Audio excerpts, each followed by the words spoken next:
Hey everyone, it's Ben Hardy. Today we're going to be looking at an F-150 with the 5.0 V8 in a single cab with a short bed. This is a super quick little pickup truck. Larry H. Miller Ford here in Provo is going to have their website in the description down below. They're providing us with the truck. Ask for John Jenks if you have any questions. Link to my car buying guide in the description down below too. Let's get into it.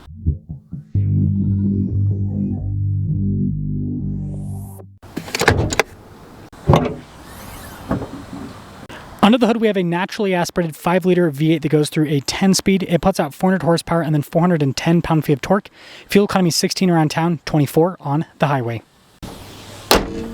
Before we move forward with this review, I do want to mention if you want to see more videos just like this, then I recommend you subscribe because I post content every single day. The hood has this cool wavy design. You can see this truck's finished in this bright blue. And this is a more baseline truck, so we got the more baseline lights, which are pretty nice on the new Fords. We also have the new Ford logo here up front, and then kind of like a satin gray grille. No fog lights with this package, but we do have recovery points, and there's actually a little air dam there at the bottom. So yeah, this is a work truck, but the blue definitely makes it look a little bit sportier. Tire wheel setup is 265 by 70 by 17, and definitely more basic design with the wheels. The new F-150 still utilizes independent front suspension. We've got our F-150 XL vent badge here on the side. And then elements like the mirrors and the door handles just have plastic on them. Look at that fancy 4x4 sticker. Solid rear axle, as you can see, and then we do have leaf springs. And then here is the side profile with this short bed with the single cab. This does come with Ford's more basic key fobs. You got the Ford logo, flip out key, lock and unlock function. And when it comes to the tailgate, it is not dampened, so you do have to lower it down yourself. We don't really have anything here in the bed. It's over 6 feet in length. I think it's like 6'5" if I remember right. The tailgate's pretty darn light. And then you do get the more basic taillights and then another new Ford logo there. Satin finish here on the rear bumper. And then you do get a spare tire underneath. Let me know what you guys think about the looks. I mean, this could definitely be spruced up a bit, but it's a work truck, remember that. And this leads us to the inside. The door panel is going to be more basic with the material use. The windows are automatic, which is really nice, and this actually has blind spot monitoring. $1,773 for the payload. They should give it 3 more pounds of payload, then it'll be super patriotic. Now, when it comes to the vehicle's weight, this weighs about 4,700 pounds. And then here are the front seats. They are cloth. They are manually adjustable as well. Steering wheel is also manually adjustable. This has auto stop start. You can turn it off if you want. And then you've got your light controls built in there. It does have automatic lights. Back in my day, we had to put the key in the ignition. Well, back in my day still in 2025. With the steering wheel, it's going to have more basic trim all around. But it does have functions to control the center stack. You got phone controls here. We also have cruise control built in, volume, voice command controls on top of that. We have a turn signal windshield wiper stock. And then this also comes with a column shifter. It does have a manual function to shift the gears yourself. All new F-150s have a full digital gauge cluster. It's pretty customizable in terms of the information that you can display here in the center. And then it also will show you what drive mode that you are in. This has drive modes for both on-road and off-road use, including a sport mode, which makes sense because it has a V8. Backup camera in reverse, and I would say pretty darn good resolution with the camera. Now the infotainment system itself is quick to respond, as you can see, so very user-friendly on that side of things. It also has this little side tab that you can scroll through and display different items depending on what you want to see. This does have a rear locking differential as well as a part-time 4-wheel drive system with a 2-speed transfer case. We've got analog controls here for the radio, single zone climate with this truck, and you probably notice there's some USBs there below that. There's also this little storage cubby in front. There's more storage above the glove box, and then you have the glove box itself, which is lockable. We have this bench seat here in the center that also doubles as an armrest when you have it in the down position. And then if you fold the seat up, it has storage underneath, and of course it functions as a seat. This comes with a manual mirror dimmer and then no center for anything like that. And also the glass in the back, you can't open it. Here's our window sticker for this 2025 F-150 XL with the 5.0 V8. This is a 101A equipment group truck, again with the 5.0, which is no charge.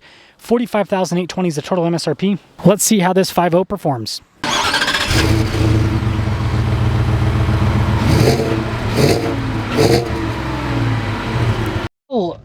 F-150 single cab with the 5.0 V8. Short bed too. This is like the coolest truck, right? This is the race truck F-150. For those of you that don't know, Ford offers a, where's my seat adjustment? Well, it's back as far as it can go. So one downside about single cab trucks is you don't have the ability to recline because you've got the back of the cab behind you. Anyways, Ford offers a kit to supercharge this. not that expensive. I think it's like 12 grand or something like that. So this is not a cheap truck by any means, 45 grand, but you could basically have a little Shelby truck without the Shelby decals for in the 50s. Well, you got to pay taxes, so let's say 60 grand. That'd be pretty cool. That'd be pretty cool.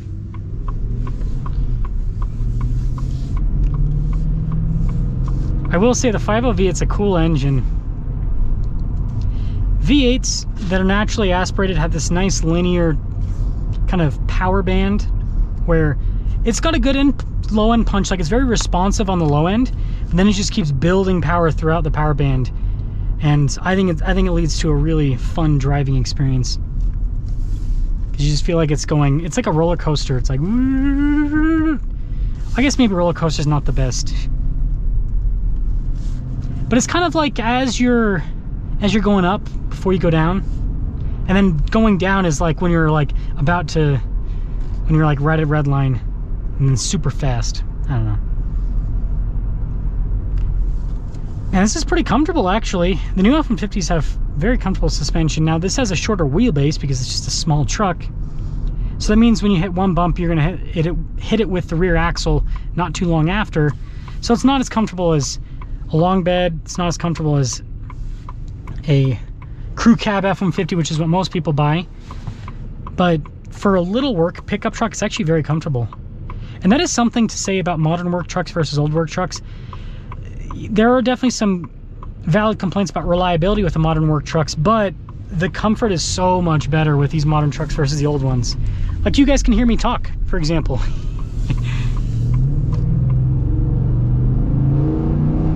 Oh, that engine, so good. Why did we ever get rid of V8s? Why? Makes no sense. They make so much power. They sound great.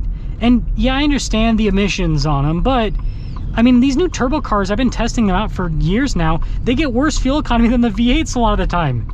So it's like, okay, maybe the emissions are a little bit less, but we're still going through just as much dyno juice. So it's like, might as well sound good if we're gonna go through all that dyno juice, I think. Why sound like a chicken when we can sound like a T-Rex? You get what you guys catch me here? I think that it all makes sense. So, in summary, this is a cool truck because it's got a 5.0 V8 and it's a single cab and it's just fast. Like, this is a pickup truck, but it feels like I'm driving something kind of sporty because I've got 400 horsepower in a vehicle that weighs less than 5,000 pounds. Think about that for a second. Like, I know that some people see the weight and be like, oh, that's a lot of weight, but it's like, this is a pickup truck, and still, again, it weighs less than 5,000 pounds, and it's got 400 horsepower. Like, this thing is peppy, if I've ever seen it.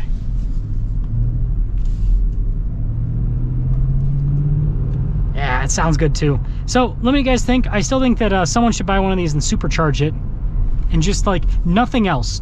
Like, don't change the tires, don't change the wheels, don't put any decals on it, just 100% sleeper build. I think that would be pretty cool. Let me know your thoughts.